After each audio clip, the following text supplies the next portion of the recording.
प्राचीन भारत की सभ्यताओं में एक नगर है जिसका नाम श्रद्धा, आस्था और रहस्य में गहराई तक समाया है, द्वारिका। यह नगर न सिर्फ अपने अद्भुत स्थापत्य और संस्कृति के लिए इतिहास में याद रखा गया, बल्कि इसके अंत को लेकर भी सदियों से प्रश्न उठते रहे हैं। द्वारिका, जिसे श्री कृष्ण ने बसाया था, आज समुद्र की गहराइयों में जा चुकी है। किंतु कैसे डूबी द्वारिका? क्या महाभारत की कथा में कई बातों में सत्य की झलक है, या यह किसी भौगोलिक आपदा का परिणाम है? इस डॉक्यूमेंट्री में हम इन सवालों की तह तक जाएंगे। इतिहास, मिथक और विज्ञान के ताने बाने में उलझी द्वारिका नगरी की असल कथा, जो सागर के नीचे छुपी हुई है। हमने अपने शोध के दौरान प्राचीन ग्रंथों, वैज्ञानिक विश्लेषण, पुरातात्विक खोजों, सागर की तलहटी में पाए गए अवशेषों और स्थानीय किंवदंतियों को मिलाकर एक ऐसी कहानी गढ़ी है जिसमें दृश्यों की विविधता और विषय की गहराई दोनों हैं। इस यात्रा में आप पाएंगे कि द्वारिका केवल एक कथा नहीं, बल्कि एक कालजयी सभ्यता थी जिसने समुद्र के साथ जीवन और मृत्यु दोनों को साझा किया। भारतीय पुराणों में द्वारिका का वर्णन बार बार आता है। महाभारत, विष्णु पुराण, भागवत पुराण और स्कंद पुराण में द्वारिका की स्थापना, उसकी विशेषता और अंत को विस्तार से बांधा गया है। माना जाता है कि कृष्ण जब मथुरा छोड़कर पश्चिम की ओर बढ़े तो समुद्र के किनारे उन्होंने एक नया नगर बसाया, जिसे द्वार देकर द्वारिका नाम मिला। यह नगर समुद्र के बीच एक द्वीप सा था, चारों ओर जल, बीच में गगनचुंबी महल और सुंदर गलियां। द्वारिका को 7 द्वार कहा गया, यानी 7 विशाल द्वारों वाला नगर। श्री कृष्ण के शासन में यहां समृद्धि, न्याय और ज्ञान की गंगा बहती थी। लेकिन समय के साथ जब महाभारत समाप्त हुआ, श्री कृष्ण का देहांत हुआ, तब प्रकृति ने यहां अपना खेल शुरू कर दिया। पुराणों में वर्णन है कि एक दिन समुद्र में उत्तेजना आई, लहरें कगारों को पार करने लगीं और पूरा नगर पानी में समा गया। धर्म और अधर्म के युद्ध के पश्चात ये नगर समुद्र के गर्भ में चला गया। यह कथा केवल एक आध्यात्मिक दृष्टांत नहीं, बल्कि मानव सभ्यता के उत्थान पतन और प्रकृति की शक्ति का स्मारक है। द्वारिका के डूबने से संबंधित कथा हर युग की व्याख्या में बदलती रही है। कहीं उसे देवताओं का निर्णय मानते हैं, कहीं प्राकृतिक आपदा। किंवदंती है कि कृष्ण के उद्धव से कहना था, अब द्वारिका सारी अशांति, संघर्ष और परेशानी का केंद्र बन चुकी है, अब इसका अंत निश्चित है। द्वारिका के डूबने की रात का वर्णन ग्रंथों में अत्यंत भव्य है। लहरें, गर्जना, महलों का खंडहर और पानी में तैरती हुई प्रतिमाएं। इतिहासकारों ने द्वारिका की कथा को सत्य और किंवदंती के बीच रहने दिया है। कई विद्वानों ने यह मानने से इनकार किया कि कोई नगर अचानक समुद्र में समा सकता है, लेकिन हाल के दशकों में भारतीय पुरातत्व सर्वेक्षण विभाग ASI और समुद्री आर्कियोलॉजिकल संस्थाओं ने समुद्र की तलहटी में जो खोज की, उससे कई प्राचीन कथाएं वापस चर्चा में आ गईं। 1969 में डॉ. SR राव के नेतृत्व में समुद्र के नीचे खोज अभियान शुरू हुआ। गोताखोरों ने गुजरात के तट से कुछ किलोमीटर दूर समुद्री तल में पत्थर की दीवारें, सीढ़ियां, मंदिर, मूर्तियां और बर्तन ढूंढ निकाले। इन अवशेषों की कार्बन डेटिंग से अनुमान लगा कि ये 204,000 साल पुराने हैं। अजंता एलोरा के स्थापत्य की तरह द्वारिका की वास्तुशैली भी अद्वितीय थी। टेक्नोलॉजी और वैज्ञानिक पद्धति के अनुसार द्वारिका आधुनिक नगरों की तरह विकसित, सुनियोजित और सुव्यवस्थित थी। मूल रूप से रॉयल महल, सभागार, जनजीवन के केंद्र, धार्मिक स्थल और बाजार। समुद्र की तलहटी में पाए गए प्रमाण बताते हैं कि वहां कभी एक जीवंत नगर था जहां हजारों लोग रहते थे। राडार और सोनार इमेजिंग ने पानी के नीचे कई किलोमीटर तक फैले रास्ते, दीवारें और संरचनाओं की खोज की। इन संरचनाओं का आकार, उनका डिजाइन, साथ ही उनमें इस्तेमाल की गई सामग्री, उन्हें किस सुंदरता और मजबूती से बनाया गया था, इस पर शोध जारी है। ऐतिहासिक दृष्टि से देखें तो द्वारिका का डूबना किसी एक रात की घटना नहीं थी, बल्कि यह समुद्री परिवर्तन और भूगर्भीय हलचल के कारण वर्षों में धीरे धीरे हुआ। कई इतिहासकारों का मत है कि अरब सागर का स्तर बार बार बढ़ा और घटा, जिससे तटीय इलाकों में बाढ़ आई और नगर डूबता गया। विज्ञान और इतिहास की इस यात्रा में द्वारिका का रहस्य और भी गहरा होता गया है। कई बार स्थानीय निवासियों की कथाएं तो कई बार वैज्ञानिक विश्लेषण इस नगर की खोई हुई गाथा को सामने लाते हैं। जब हम द्वारिका के डूबने की कथा को वैज्ञानिक दृष्टि से देखने की कोशिश करते हैं तो हमारे सामने अनेक सवाल आते हैं। क्या समुद्र स्तर में अचानक वृद्धि हुई थी, या फिर धरती की प्लेटों की गति ने तटीय इलाकों को प्रभावित किया?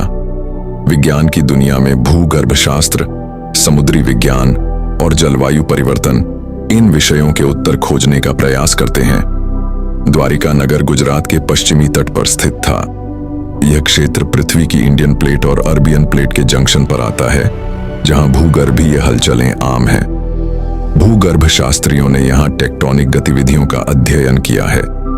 इस क्षेत्र में हजारों वर्षों की अवधि में कई छोटे बड़े भूकंप हुए, जिससे पूरा तटीय इलाका प्रभावित हुआ। समुद्री भूगर्भशास्त्र के अनुसार द्वारिका के डूबने की प्रक्रिया अचानक नहीं, बल्कि धीरे धीरे वर्षों तक चलती रही। एक एक करके नगर के हिस्से पानी में समाते गए। अरब सागर का स्तर, ध्रुवीय बर्फ के पिघलने, जलवायु परिवर्तन एवं महासागरों के ऊंच नीच से बदलता रहा। वैज्ञानिकों ने यह भी पाया कि लगभग 4000 वर्ष पूर्व क्षेत्र में भारी बारिश और समुद्र का स्तर बढ़ने की घटनाएं हुई, जिससे तटीय नगरों में बाढ़ आई और नगर जलमग्न होने लगे। जलवायु वैज्ञानिक बताते हैं कि प्राचीन जलवायु चक्र का प्रमुख कारण ग्लेशियरों का पिघलना और महासागर की लहरों में वृद्धि थी। सोनार स्कैनिंग, सैटेलाइट इमेजिंग और रेडार तकनीकों का उपयोग कर द्वारिका के आसपास के समुद्री इलाकों की मैपिंग की गई। वैज्ञानिकों ने समंदर की तलहटी में पुरानी संरचनाएं, पत्थर की दीवारें और बर्तन पाए, जो साबित करते हैं कि वहां कभी एक विकसित नगर था। गहराइयों में दबे अवशेषों की कार्बन डेटिंग से पता चलता है कि ये लगभग 3500-4000 साल पुराने हैं। समुद्री वनस्पतियां और जलीय जीवों के अवशेष भी वहां देखे गए, जिन्होंने ये सिद्ध किया कि द्वारिका किसी समय तटवर्ती नगर था, जो बाद में पूरी तरह समुद्र में समा गया। जियोलॉजिस्ट मानते हैं कि टेक्टोनिक प्लेटों की हलचल के कारण शहर धीरे धीरे डूबता गया। कुक्ष भूकंप और सागर की लहरों ने नगर के किनारे और संरचनाओं को कमजोर कर दिया। समुद्र के तल में पाए गए खंडहर और मंदिर इसी भूगर्भीय प्रक्रिया के दृष्टांत हैं। वैज्ञानिकों का मानना है कि द्वारिका का डूबना प्राकृतिक आपदा थी, न कि अचानक कोई चमत्कार या अलौकिक घटना। मौसम विज्ञान में भी इस क्षेत्र में वर्षों तक मॉनसून असामान्य रहा, जिसके कारण लगातार बारिश और बाढ़ आई। बाढ़ और समुद्री लहरों के अलावा समुद्री जल के उफान और सागर के किनारे बदलने से द्वारिका के निवासी समय से पहले ही नगर छोड़ने लगे थे। यही कारण है कि पुरातत्वविदों को समंदर की तलहटी में हर तरफ अवशेष, बर्तन, मूर्तियां और निजी सामान मिले हैं, जो सामान्य जीवन के हजारों प्रमाण देते हैं।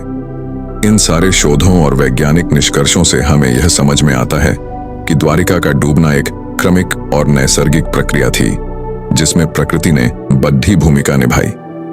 यह घटना न तो एक रात्रि में हुई, न ही किसी दैवी शक्ति का विज्ञान विरुद्ध चमत्कार था, बल्कि यह प्राचीन काल के नगर नियोजन, भूगर्भीय परिवर्तन और समुद्री बनावट का ज्वलंत उदाहरण है। द्वारिका का इतिहास जितना रहस्यमय है, उतनी ही रहस्यमयी उसकी वैज्ञानिक खोजें हैं। भारतीय पुरातत्व सर्वेक्षण विभाग ASI, national institute of oceanography NIO और कई अंतर्राष्ट्रीय संस्थाओं ने समुद्र की सतह के नीचे गहराई में खोज अभियान चलाए। 1969 में शुरू हुई समुद्री पुरातत्व की यात्रा में पहले ही अभियान में वैज्ञानिकों ने समुद्र की तलहटी में पत्थर की दीवारें, चौक, गलियां, मंदिर और कब्रिस्तान जैसी संरचनाएं देखीं। रोबोटिक ड्रोन, सोनार और अंडर वाटर कैमरा के जरिए इन संरचनाओं की मैपिंग की गई। पुरातत्ववेताओं ने पाया कि द्वारिका नगर सुनियोजित तरीके से बसा हुआ था। इसके रास्ते, जल निकासी का मजबूत तंत्र और धार्मिक स्थल आधुनिक नगरों की तरह संरचित थे।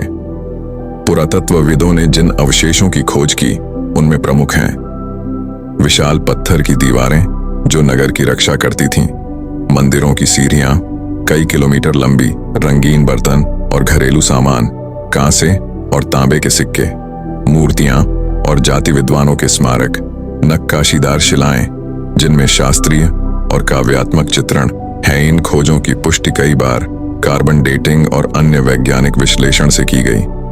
पता चला कि द्वारिका का अधिकांश हिस्सा आज से 3500-4000 वर्ष पूर्व का है।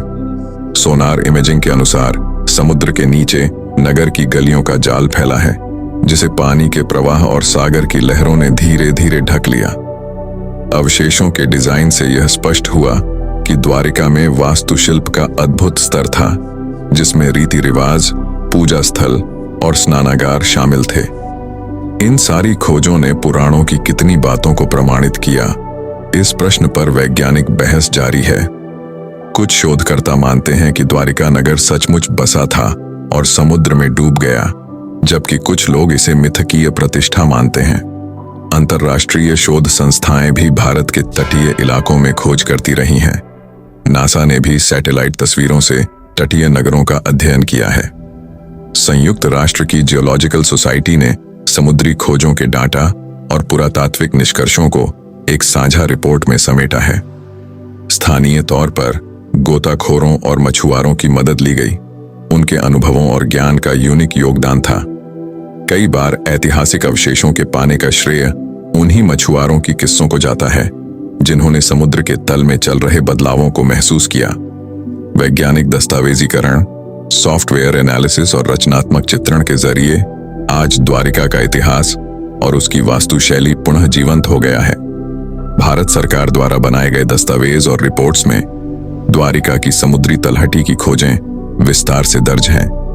एक एक वर्णन, चित्र और गणना से यह साबित होता है कि द्वारिका एक भव्य नगर था, बस सागर की लहरों में खो गया।